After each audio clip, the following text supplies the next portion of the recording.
Reporting for Free Speech TV and Truth Dig, this is Sonali Kolhatkar. It's day 3 of the Democratic National Convention, and I'm here with Donna Smith. She is the Executive Director of the Progressive Democrats of America. We're on the 3rd floor of the Marriott Hotel, where a press conference has just taken place of the Bernie Delegates Network. Donna, thanks so much for joining us. Thank you very much for having me. So first, can you, just for those people who are not familiar with it, explain what Progressive Democrats of America is and how it is related to the sort of network of Bernie delegates? Absolutely. Progressive Democrats of America is a federal PAC.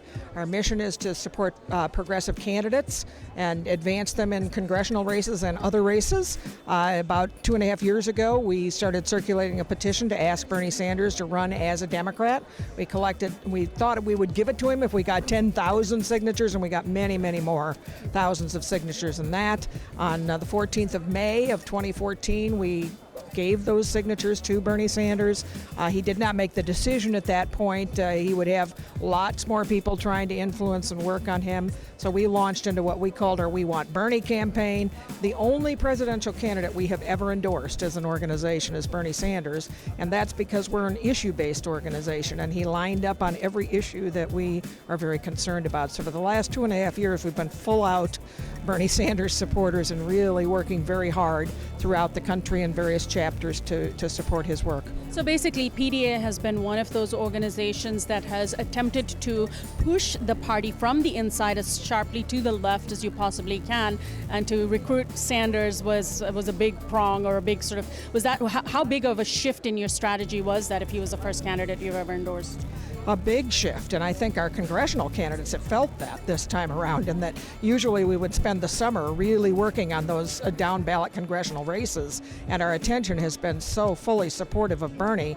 We have fielded more than 220 Bernie delegates from throughout PDA's membership throughout the country. We were even a little surprised at how many of the Bernie delegates were PDA members. We're thrilled and pleased, but that has focused our work almost entirely through the primary season on being in those primary states, assisting wherever we needed to, whether it was canvassing, phone banking. We made tens of thousands of phone calls by volunteers making those calls to really to get the message out around Sanders. And really, in our network, it wasn't that difficult because he was so clear on the issues and so clearly aligned with us. That was a real pleasure. So it was really about putting the bodies and the energy and the passion to it. Now, did that end up making the down-ballot candidates suffer and those campaigns suffer? I think a little bit, yes. So we're a little bit behind the 8 ball at this point in terms of giving them the support that we normally do. So as soon as this convention is over, I think next week will be the week when we really retool a little bit and get ready for the campaign that will be in the fall season.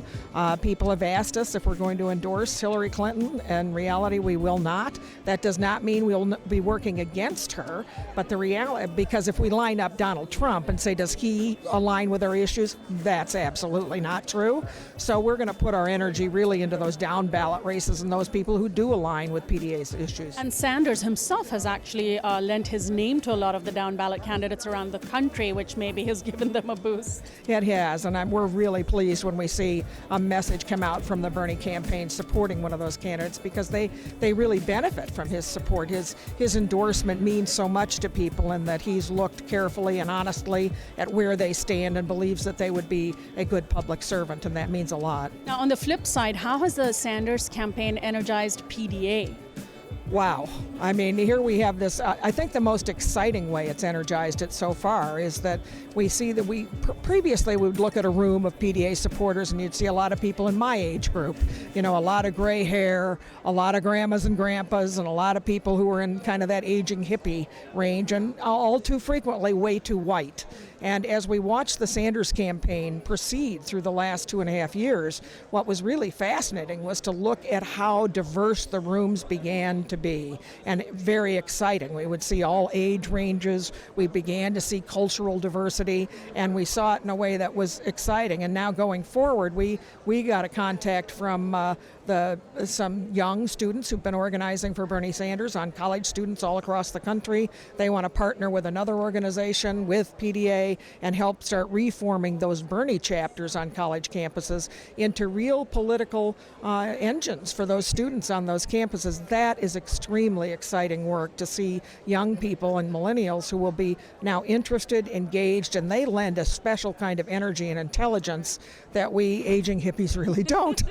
Now the two-party system has really been built less on real issues that matter and more on, getting Wall Street's candidates, if you will, into the White House. What are the issues that define PDA and the issues that you want to see addressed by whoever is in the White House? Well, I think the climate emergency is clearly one of the biggest issues, and we were very proud to see that we had an amendment introduced through the platform committee by Russell Green, one of the PDA Bernie delegates from California, a wonderful sweeping climate mobilization amendment that passed, thank goodness, that went through. It was a little bit tweaked in the process. We thought the tweaking might have been a little bit more than we would be comfortable with, but basically it was retained in the platform. Single-payer health care and Medicare for all is a critical issue to our activists. We've been working on it for a very long time, lessening the commitment to a military standing in this world and being more about peace and justice. Racial justice is a big issue for our groups. The ERA, and interestingly... Equal Rights Amendment. Yeah, interestingly, yes. Interestingly, you would think that would veer us towards Hillary, and, so we would love if that were the case, but it just, as one of the speakers said in our press conference, in so very many ways, Bernie Sanders is a better feminist than Hillary Clinton is. We have issues related to stopping the TPP. We have a very dedicated group of people forcing that issue, not privatizing the criminal system, the criminal justice system. So there's a wide range of issues that PDA is really working on that Bernie Sanders really articulated well. And so regardless of who's in the White House, your organization is going to be pushing for those issues as hard as possible, right? Because that is the biggest challenge. How does a social movement from the grassroots affect and push candidates once they've actually gained office and pressure them? Because Hillary Clinton may make all the promises that she needs to make to get elected. The question is, how do you keep her to her promises? Absolutely. That is always the question. And PDA's always had an inside-outside strategy. And I think this time what's very different for us is we're going to have more tools to use, in having a wider range of their constituents pushing at them and saying, Bernie has always said that no matter who sits in the White House, they must have a large, powerful movement behind them to really lift them and to have their backs when they go out, a little further than people have been comfortable with to really make the changes that we want to see in the society. These things are not going to happen overnight. Bernie Sanders is an intelligent 74-year-old senator who understands how these things work, and he's setting in motion the things that he literally knows the rest of us will have to carry forward and make happen. And as a 61-year-old woman, I feel the same way, that we're setting in motion some things we may see in my lifetime. I certainly hope that we'll get to single-payer Medicare for all, and I'm going to fight with everything I can to make it be the case. But there are other things that may take a little bit more time to happen, and we're going to need that engagement of as many groups as we possibly can. The other thing I think we saw happen after the People's Summit that was held in Chicago at the end of June was that there was this real synergy between a lot of different groups that began to form, with people saying, oh, well, your issue is this and my issue is this, and maybe if we work together we'll be stronger as one voice. Give you an example. In Colorado, we have a single-payer amendment on the ballot this year that was put there by the citizens fighting and getting signatures to get it to the ballot. Colorado still has direct citizen access to the ballot. It will be on the ballot as Amendment 69, Colorado Care. And then we found out that the ban fracking folks, we've had a governor who has not done well by us with the anti-fracking work. We had communities in Colorado that actually passed with their voters bans on fracking, and our governor took those communities to court to overturn those communities' will of the people votes, saying they didn't want it. So, he's kind of lovingly and not so been called Governor Frackenlooper. His name is John Hickenlooper. So now the anti-fracking folks and the people working on single-payer Colorado Care, Amendment 69, can say to each other, how can we work together to bring the voice to tell people that we can make a difference in what happens this November in this election. We can work on those issues and really push them forward so Colorado can be healthier in a lot of ways.